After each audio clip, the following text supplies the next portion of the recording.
Pwede ako magtanong tungkol kasi kaibigan mo si Amy Marcos. Kasi palagi ako papunta dito, walang nagtatanong tungkol sa dalawa ninyo. Yung nagpunta ka sa Villamor Airways, natanong mo ba ni Amy Marcos na saan siya? Kasi hindi ka pinapasok eh. Tapos yung si Alpotera nakapasok. Yun lang ang tanong ko. Kasi kaibigan mo siya.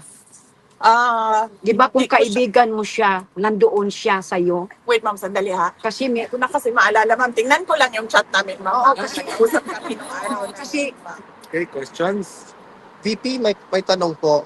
Congratulations for the Office of the Vice President for receiving an unmodified statement from the opinion from COA, I'm sorry, for 3 straight years under your leadership. What's your opinion with respect to this? Well, it shows no the transparency and accountability and the compliance of the Office of the Vice President with all the regulations required by. So we are thankful for the hard work. I am thankful for the hard work of Office of the Vice President personally.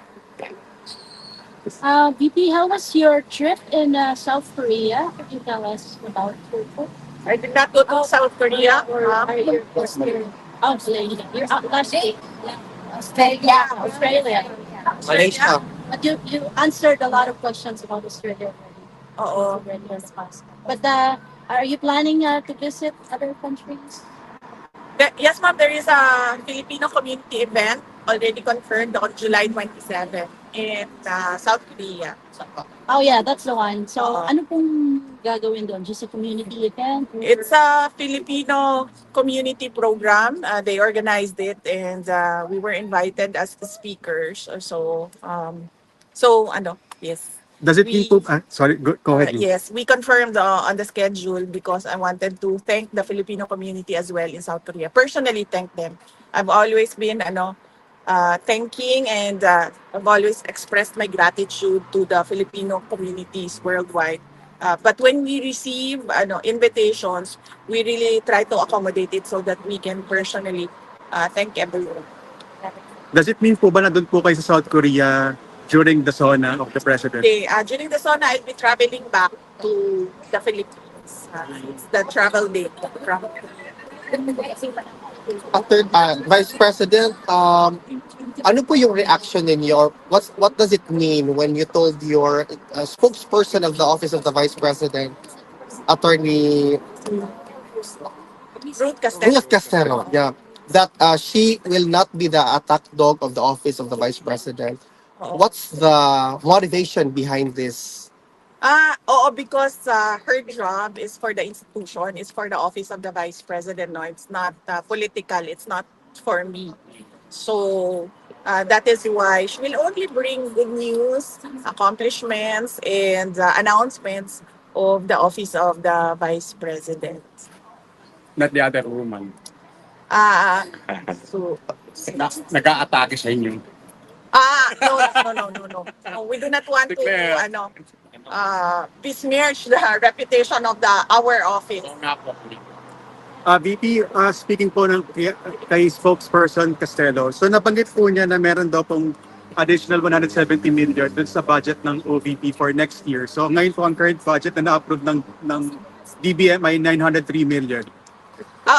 Yes. And sabi po ni spokesperson Castelo, for additional employees daw po and other IT equipment, yung sa cost na yun. So, saan po gagamitin exactly yung IT equipment? Tsaka ano po yung purpose ng additional employees?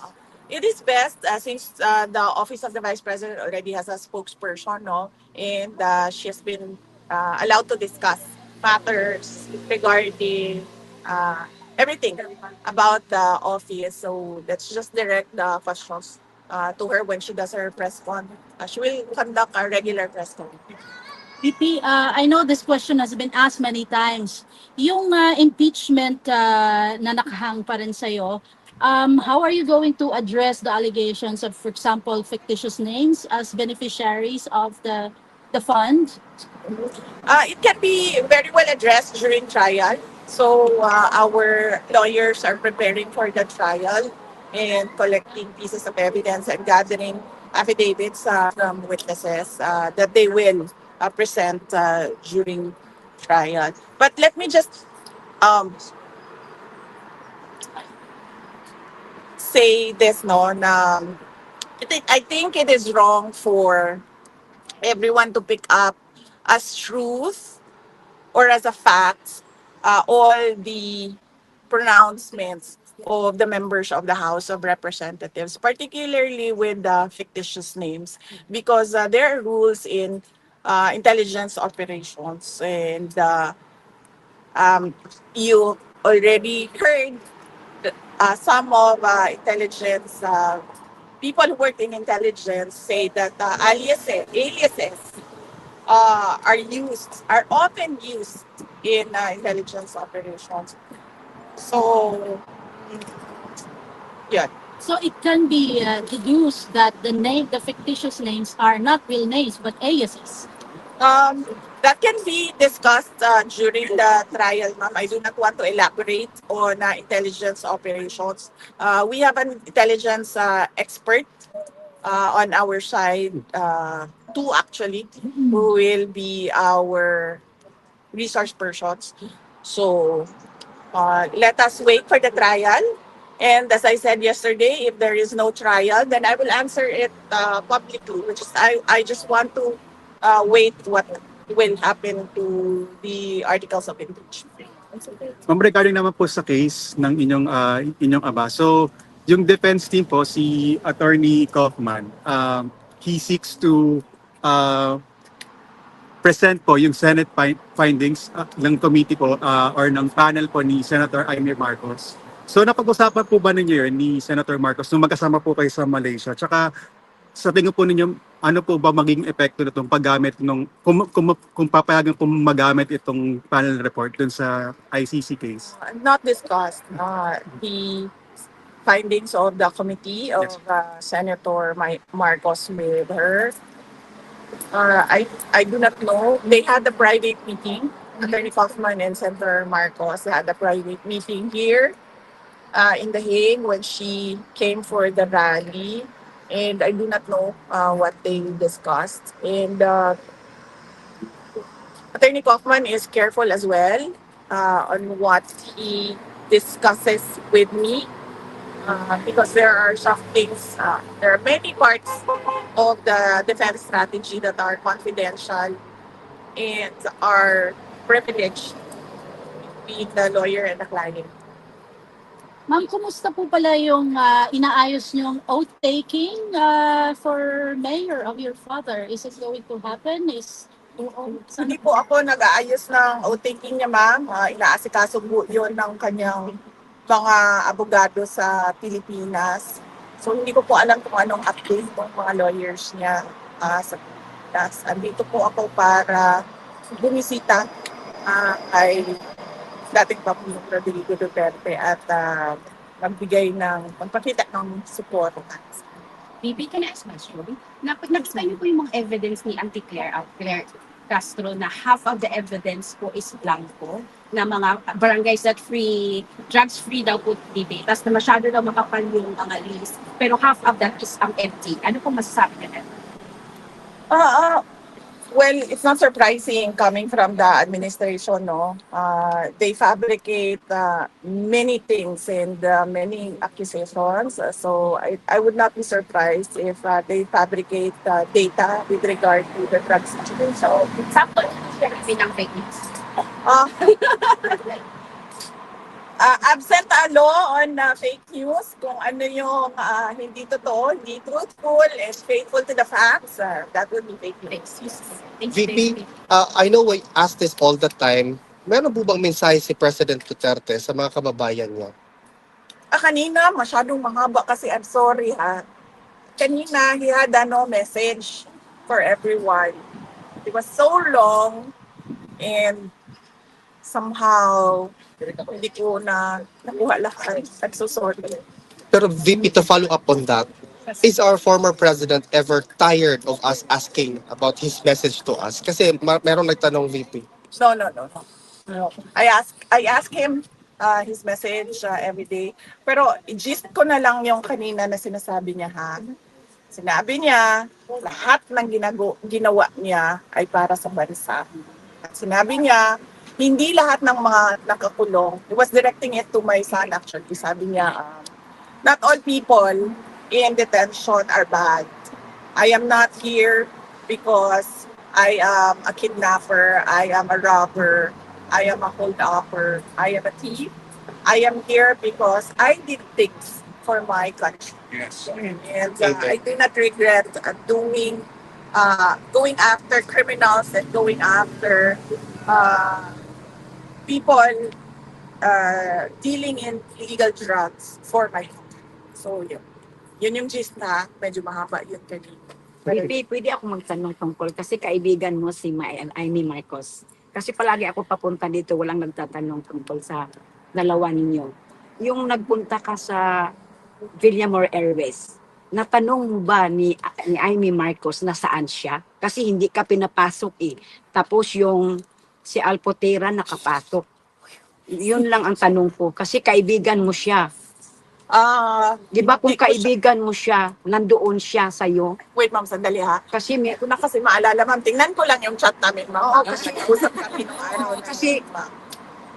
maraming nagtatanong March sa 11 akin. yun, no? Okay, importante naman doon. Sasagutin niya. Hanapin ko lang, ma'am, kung meron kaming chat that day, March 11. Pero sa maalala ko lang, ma'am, wait lang. Tingnan na lang natin para hindi.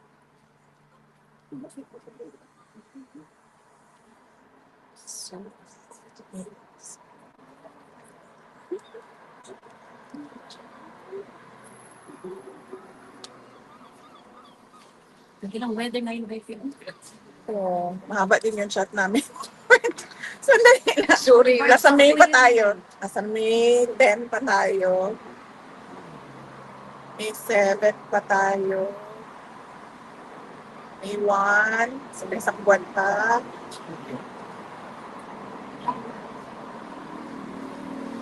April 12. April 12. April 6. Kaya ba?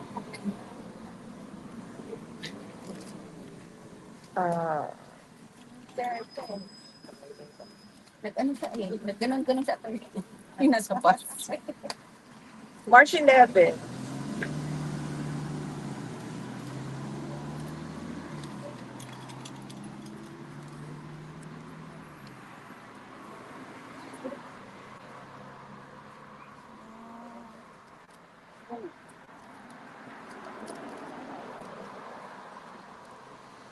Hindi pwede i-share dito. That is very important. That is very important because si BP is very trusted with Amy Marcos. Baka yan ang manggulo sa 2028. Yes, that's Wait lang. Wait lang. Yeah, I know. Marcos is traitor. Stop, calm down. Yeah, I know. Wala kami Tanawa. during the ma'am. That is very important, BP. Wala, ma'am. Wala kami. Bondo. Oh, hindi mo siya natanong. Actually, natanong, ma'am, Oh, nasaan kung siya? pwede, Kaibigan ka. nasaan siya. Hindi mo siya natanong. Bakit hindi siya doon sa Villamor Airways kung tapat siya sa iyo, tapat siya sa mga Duterte? Kasi nakipag-ariglo siya sa iyo, naging kaibigan mo na ngayon. Ma'am, Tapos wala siya sa Villamor Airways. Sagutin mo hindi siya. naman ako, hindi ako spokesperson ni Senator Amy Marcos. Pero, in fairness to her, ang dami nang wala doon sa Villamor Air Base, ma'am. Ang dami talaga na nagsasabi na para kay President Duterte sila at sumusuporta sila kay President Duterte pero wala sila doon Sabi na. sa Villamor Air Base at all. Pero ang girlfriend, Okay. Next question. Next question. Next question. Ano lang, kasi, ito lang, napakinggan ko yung interview ni Manong Chavit sa Bilyonaryo na pag kumandidato ka po daw po kayo sa 2024, support po daw po siya sa'yo. Dahil nagka-amnesia na daw po si Alzheimer na si BBM. Ano po masasabi niyo kay Manong Chavit? Well, nagpapasalamat ako kay former Governor Chavit Singson. In fact, tumatawag siya sa akin twice bago yan lumabas ang interview. Tumawag siya sa akin. Twice ko din na hindi nakatanggap yung call niya, na miss call lang siya. Tapos nung nag-message naman ako sa kanya na tatawag ako, hindi na siya nakasagot. Baka busy din kasi. So, nagpapasalamat ako sa kanyang suporta. At isa siya sa mga tao na kilala ko na maayos kausap at may prinsipyo na tao. Ma'am, another question.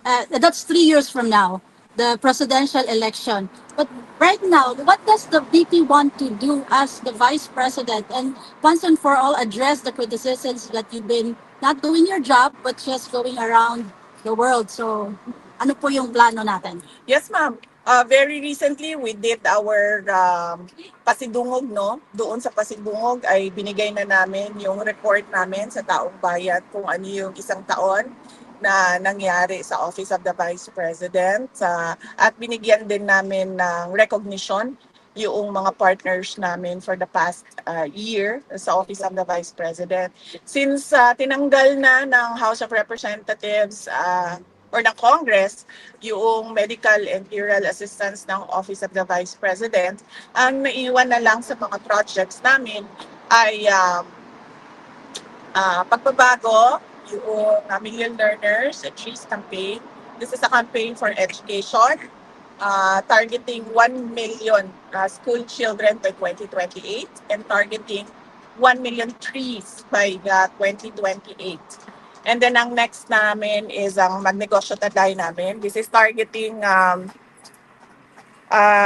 women's association and LGBT groups or individuals who want to access financing for their micro or small enterprises.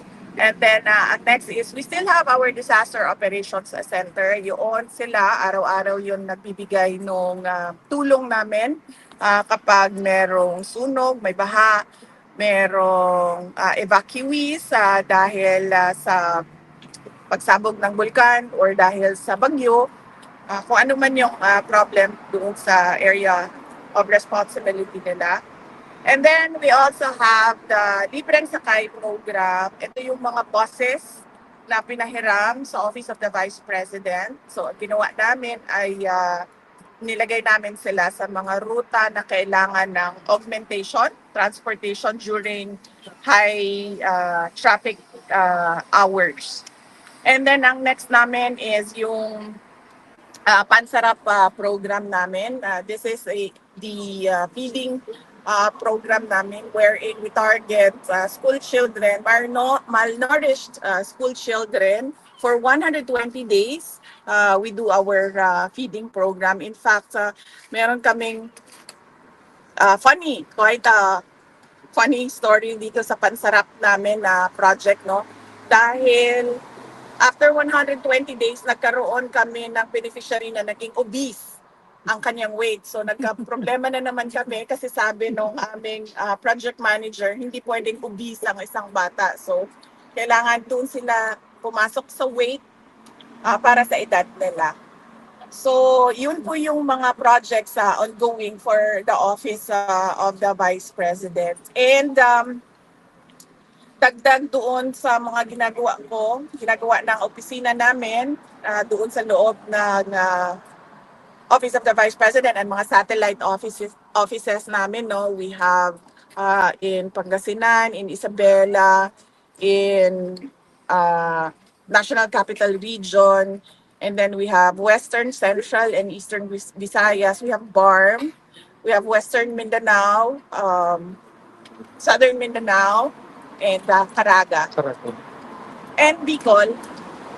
So, yan yung mga ginagawa nila. And then, para sa akin, dinadagdag namin yung mga invitations ng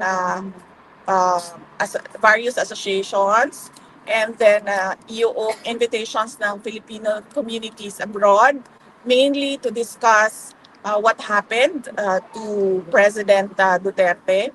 at anong nangyari doon sa kanyang extraordinary rendition and yung injustice ng ICC, justice na ginagawa ng ICC, holding an 80-year-old man in detention knowing he has health problems.